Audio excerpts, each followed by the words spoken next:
Do you think my son is a charity project? The question did not come quietly. Han Mikyung stood in the center of her own living room with the full weight of her authority behind her and her voice pitched exactly loud enough to make sure everyone present understood that this was not a conversation. This was a verdict. Devon Hall did not move. I didn't come here to be approved, she said. I came because he invited me. Invited you? Mikyung stepped forward. Or did you follow him here looking for a better life? Because let's be honest about what this really is. Devon held her ground. If you had something better to say, you wouldn't need to shout. That landed. Mikyung's expression sharpened immediately. Better to say? Her voice rose. I have plenty to say. You came into this house with nothing. You have nothing. And you think you can stand here and speak to me like an equal? I don't think so, Devon said calmly. I know it. The room tensed visibly. Mikyung moved closer, her voice dropping to something harder and more deliberate. You are not what this family needs. You are not what my son needs. And everyone in this room can see exactly what you are. Then say it, Devon said. Stop circling it and say what you actually mean. Mikyung's eyes narrowed. Gold digger. She said it like a period at the end of a sentence. Then louder, for the room. Gold digger. Leave my son alone. Devon looked at her slowly. Then something shifted in her expression, not rage, not hurt, something colder and more precise than both. A woman who has to drag strangers into her home to fight battles her son already settled, Devon said quietly, should be more careful about which battles she picks. The air left the room. Mikyung's face tightened. Don't call me that again, Devon said. I will call you whatever I. The door opened. Han Sungjae did not walk in. He moved in the way a storm moves. His eyes swept across the space in 2 seconds. His mother. The woman positioned deliberately to his mother's right. And Devon, standing exactly where she was, unshaken. What is happening here? His voice was low. That was what made everyone go still. Not volume. The absence of it. Mikyung turned to him with recovered composure. I am handling something that needs to be handled. You are shouting at my girlfriend and a guest in this house. She is not a guest. She is a problem. Mother. The single word was a full stop. Clean and absolute. She closed her mouth. He looked at the room. At the staged woman near his mother's chair who had smiled at him and was now reconsidering that decision. Then he looked at Devon. Something passed between them that the room could feel but not name. His mother tried again. Perfect timing. I was just explaining why this relationship is a... I heard what you were doing. He walked to where Devon stood. Not beside her. With her. His presence made the geometry of the room rearrange itself around that fact. Then he turned to face everyone. If she leaves, he said, I will leave with her. The room did not move. Not Mikyung. Not the woman standing beside her. Not a single person standing in that space had expected him to say it that fast, that plainly, without a single moment of deliberation. He had walked in, assessed the situation, and chosen. In front of all of them. So now tell me, what do you think happens next in a family like this, when the son refuses to bend? And if this is your first time here, subscribe. Because this story is only getting started. Mikyung forced herself to recover.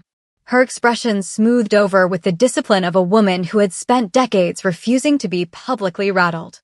This is not a discussion you should be having emotionally, she said. Then don't make it emotional, Sung-jae replied. He did not sit beside his mother. He did not sit beside the arranged woman. He stood, and the silence that followed had a direction to it, and that direction was away from everyone who had hoped this afternoon would go differently. A short time later they left. Inside the car, the city moved past the windows at a steady pace. Devon sat with her hands folded in her lap, her breathing controlled, her face composed. She had held herself together through the entire thing, and she was still holding now, but Sung-jae noticed the slight tension in her jaw, the way she was being very careful not to look at him. He watched the road for a moment. Then he spoke. I'm sorry you were treated like that. It's not your fault, she said. He shook his head. It is. I brought you into that space. Sung-jae, don't. She looked at him. I don't want to be the reason you're fighting your family, she said quietly. That's not something I'm comfortable with. He pulled to a stop at a light and turned toward her fully. Something in his expression had shifted. Not anger. Something more settled than that. More certain. Don't ever say that again. She held his gaze. I don't care what my family thinks, he said. I don't care what they want. What they arrange. What they decide is suitable. He paused. It is you I want. The light changed. He didn't look away for another moment. You are mine, he said. And I am not choosing between you and them. That choice was already made. Devon was quiet. The relief that moved through her was not loud. It was the kind that settled deep, the kind that comes after holding something tightly for too long and finally being told you can set it down. He reached over and steadied her hand without a word. It was enough. The next evening, Sungjae's phone rang. His mother's name on the screen. He let it ring twice before answering. Come home, Mikyung said. We need to talk properly. I'm busy. It's important. He was quiet for a moment. Then, I'll come. He should not have gone. He knew that when he walked into the estate meeting room and found his mother already seated, her posture arranged with intention, and Baek Nari seated across from her in a pale dress, hands folded like a woman waiting to be selected. Mikyung gestured at Nari with the quiet pride of someone presenting a completed project. This is the woman you will marry. She laid out Nari's credentials the way you might read items off a list. Family name. Business connections. Educational background. Social standing. Nari smiled at each point with the practiced patience of someone who had been through this kind of presentation before and found it favorable. Sungjae looked at her, then at his mother. Why are you introducing strangers into my life? Mikyung set down her cup. Because you are clearly incapable of choosing correctly. He did not answer that. He looked at the room, at the staging of it, at the clear calculation behind every element of this meeting, and something in him went very still. He stood. I already chose. Mikyung straightened. You didn't choose. You were influenced. No, he said it simply, without heat. I chose Devon. The temperature in the room dropped. That woman is not suitable for this family, Mikyung said. Sungjae looked at his mother with an expression that was not angry, not contemptuous, but something worse than both of those. Patient. The kind of patience that has already decided nothing here will change its mind. And why is that? He asked. She is here for money and power. She is a gold digger. He stared at his mother for a long moment. That's the excuse you come up with? I already told you. If she is not suitable, Sungjae said, cutting through it cleanly, then consider me unsuitable too. He walked out. His mother called his name once. He did not stop. Mikyung came to the hospital on a Thursday. Devon saw her walking through the corridor before she reached her and felt the intention in every step. She did not run. She did not hesitate. She sat down across from Devon in the small break room, folded her hands on the table, and spoke like a woman delivering a business decision. If you truly love my son, she said, you will stay away from him. For your own good. Devon set down her cup slowly. For my own good. This will not end well for you. You are not built for this world. Walk away now while it is still your choice. Devon looked at her for a moment. With respect, your son is a grown man. He makes his own decisions. That is not something you get to override. She paused. And this is my workplace. Don't come here again. Mikyung held her gaze for a moment, then stood and left without another word. That evening, Devon sat across from Sungjae at his dining table and told him everything.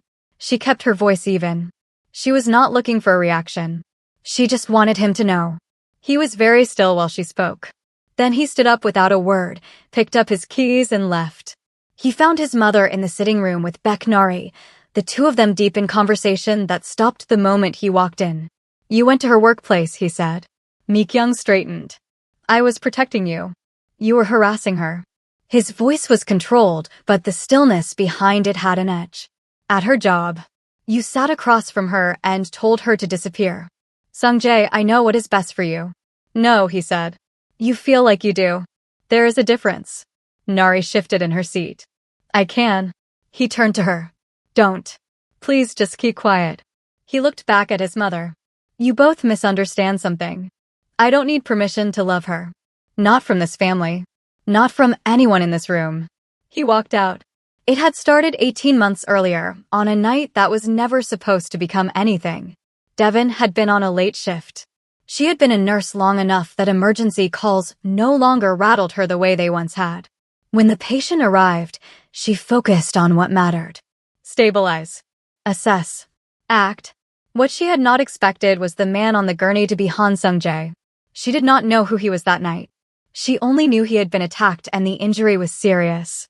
She stayed with him through the worst of it, speaking to him in the calm, even tone she used with frightened patience, and when the crisis had passed she stepped back and let the attending physician take over. Before she left the room, he asked for her name.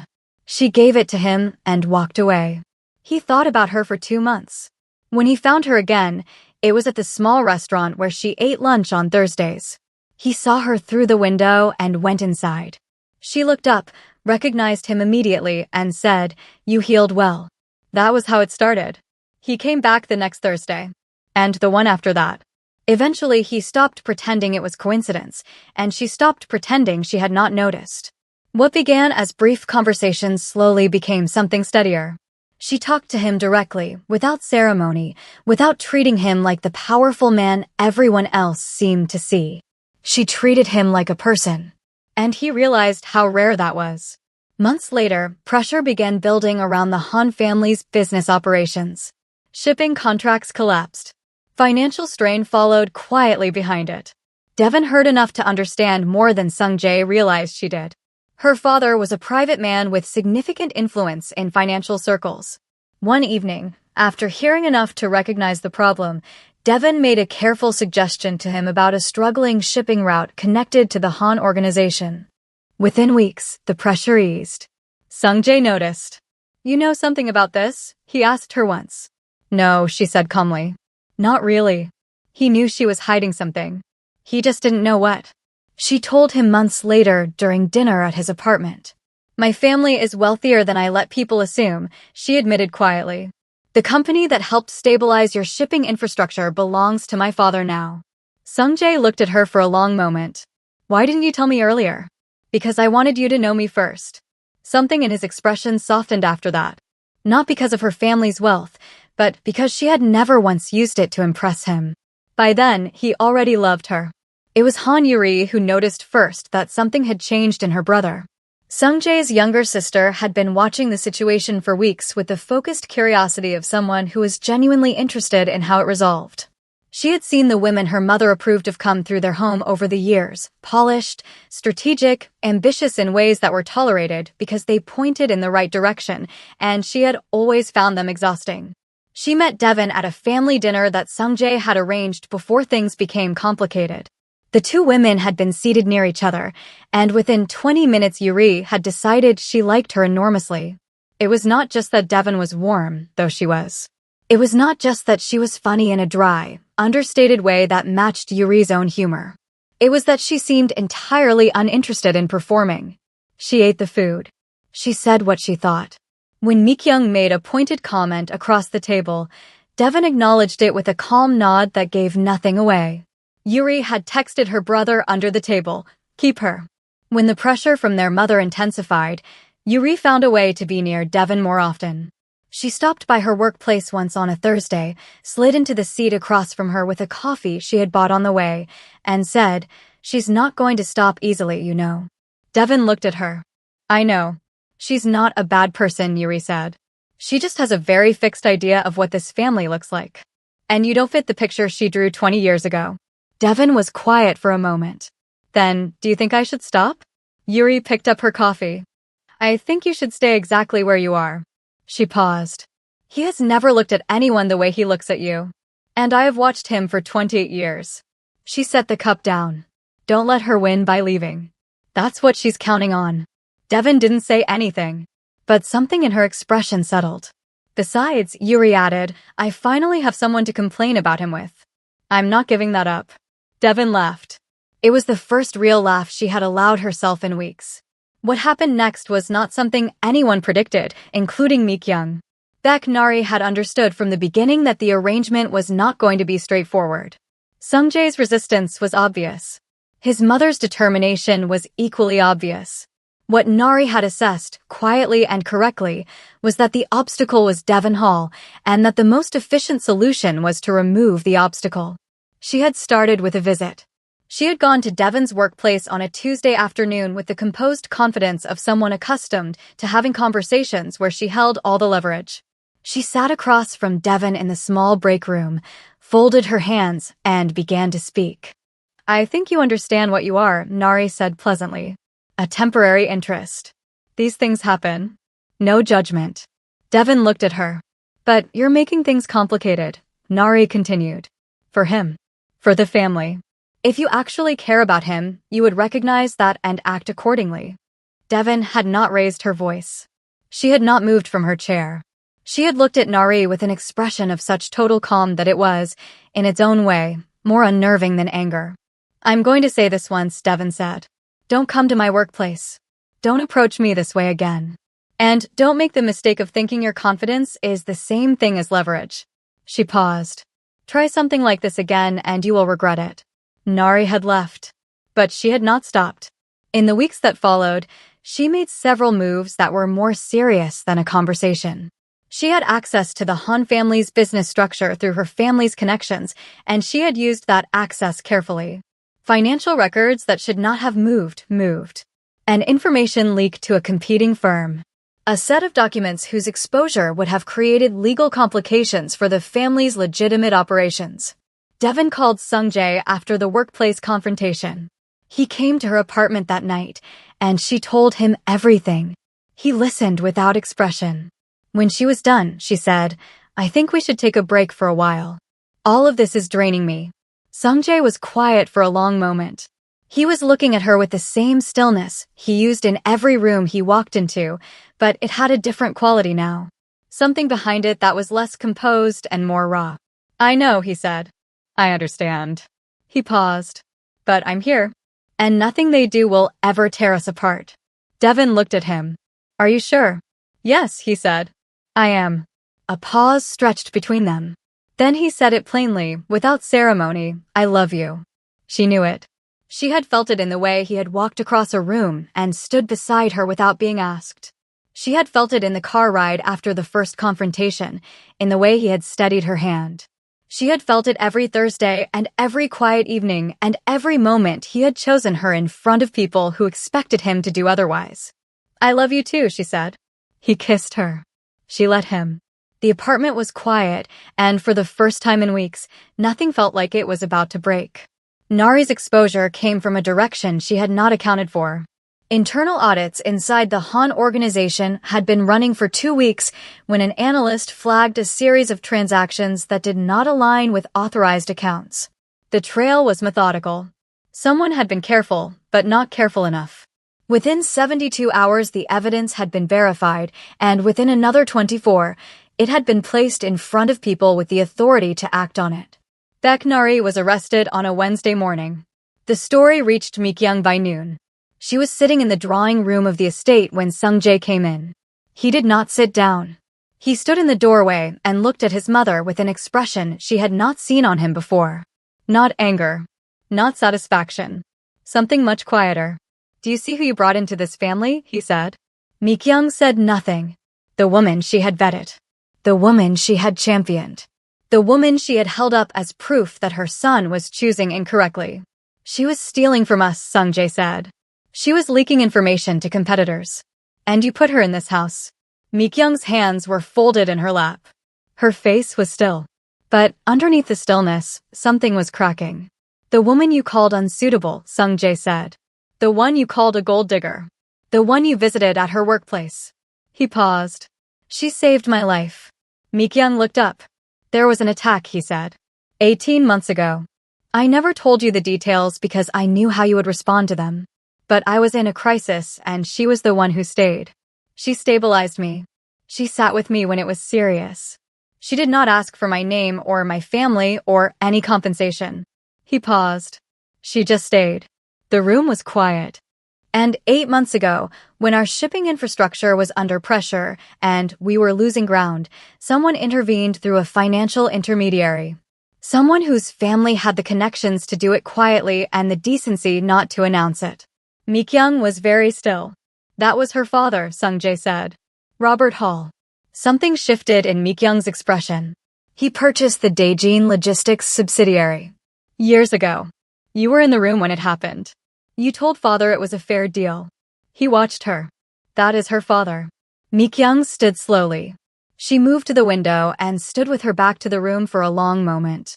She never said anything, Mi-kyung said. Quietly. No, Sung-jae agreed. She didn't have to. She could have used that. When I spoke to her the way I did. She could have. So you would act better? Mother, please. Mi-kyung turned around. Her face had changed. The architecture of certainty that she had maintained through every confrontation had given way to something older and less defended. I was wrong about her, she said. It was not a large statement. It did not contain elaborate self-reproach or dramatic reversal. It was just the truth, said plainly, and that plainness was what made it land. Sung-jae nodded once. I know, he said. The dinner happened 3 weeks later. Mi-kyung had requested it. Not a formal gathering. Not a staged presentation. Just a meal, the family, and Devon. Devon had come because Sung-jae had asked her to, and because Yuri had sent her a voice note that simply said, she's ready. Come. There had been a pause in that, and wear something nice. Not for her. For me. I want to take photos. Devon had laughed. Mi-kyung met her at the door. They stood in the entrance of the estate where, months before, she had called Devon a gold digger in front of a room full of people. I was wrong about you, Mi-kyung said. She did not reach for embellishment. I treated you badly. And I was wrong. Devon looked at her for a moment. I don't need your approval, she said. I never did. A pause, and then something in her expression softened. But I'll accept your apology. Mi-kyung nodded. Something in her exhaled. Yuri appeared at the far end of the hallway and waved enthusiastically. Can we eat now? I've been waiting for 30 minutes and the soup is getting cold. Han Yuri, Mi-kyung said. I'm just saying. Come in, Sung-jae said to Devon. She stepped inside. Dinner was warm in a way the estate had not been in a long time. Han Yuri dominated most of it, steering conversations toward lighter territory with the practiced ease of someone who had learned early that she was the family's best social lubricant. The grandmother, Han Bok-soon, arrived midway through the meal. She was small and sharp-eyed and moved with the decisive energy of a woman who had decided long ago that she did not have time for pretense. She sat down, looked at Devon directly, and said, Are you the one who saved my grandson? I was doing my job, Devon said. Bok-soon considered this. Then she nodded with the finality of someone who had just confirmed something she had already decided. Good, she said. You can stay. Yuri mouthed, I told you, across the table. Devon pressed her lips together to keep from laughing. The months that followed were not without adjustment. Families do not transform overnight, and Mi-kyung's acceptance was not the effortless kind. There were moments of awkwardness. Moments where old habits surfaced and had to be gently redirected. But the foundation had shifted, and what was being built on it now was honest in a way the previous arrangement never had been. Robert Hall came to dinner for the first time 6 months later. He was exactly as his daughter had described him, quiet, precise, completely unbothered by the formality of the Han estate. He and Mi-kyung spent an hour after the meal in something that resembled a very cautious mutual assessment, and at the end of it Mi-kyung told Sung-jae privately that she understood now what she had dismissed. The wedding took place on a Saturday in late spring. Devon had not made it large. She had no interest in spectacle for its own sake. What she had wanted was the people she loved in a room together, and that was what she got. Yuri had cried before the ceremony started and spent the entire thing pretending she hadn't, which meant she spent the entire thing with very wet eyes and an expression of aggressive nonchalance that fooled nobody. Robert Hall walked his daughter down the aisle with the measured step of a man who was feeling considerably more than he was displaying. When Sung-jae met them at the end and took Devon's hand, Robert Hall looked at him for a long moment. Take care of her, he said. I will, Sung-jae said. Robert Hall nodded, stepped back, and spent the rest of the ceremony standing very still with his jaw set in a way that suggested he was working hard to maintain composure. Mi-kyung sat in the front row beside Bok-soon. At some point during the vows, Bok-soon reached over and took her daughter-in-law's hand without comment. Mi-kyung did not pull away. When Sung-jae and Devon turned to face the room as husband and wife, the applause that came was not the polished, obligatory kind. It was real. Warm and full and slightly chaotic because Yuri had started it too early and too loudly and everyone else had followed. Devin looked out at the room. At Yuri, who was already gesturing at the photographer with the authority of someone who had appointed herself wedding director. At her father, who was clapping steadily with the quiet dignity of a man whose face told you everything he wasn't saying. At Mikyung, who met her eyes and held them, and in that gaze gave her something she had never once asked for recognition, and something that had taken the long way to get there. She looked at Sung-jae. He was already looking at her, the way he always did. Like the room existed somewhere behind her, and she was the only fixed point in it. "You're crying," she said quietly. "I'm not," he said. "You absolutely are." "I'm not." She smiled. He did not look away. Outside, the spring evening was warm and the light was long, and somewhere behind them Yuri was loudly directing the photographer and the grandmother was telling someone a story that had apparently been very funny in 1987. And Robert Hall was standing slightly apart from the crowd with a glass of something, watching his daughter. He smiled and felt fulfilled. And as the music carried through the warm spring evening, one thing became clear to everyone who had once doubted them. Han Sung-jae had chosen his wife long before anyone else finally understood why.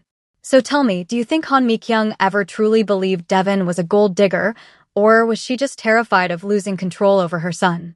And if you were Devin, would you have stayed and fought for love, or walked away the moment his family humiliated you? If you enjoyed this story, subscribe, leave a like, and let me know where you're watching from.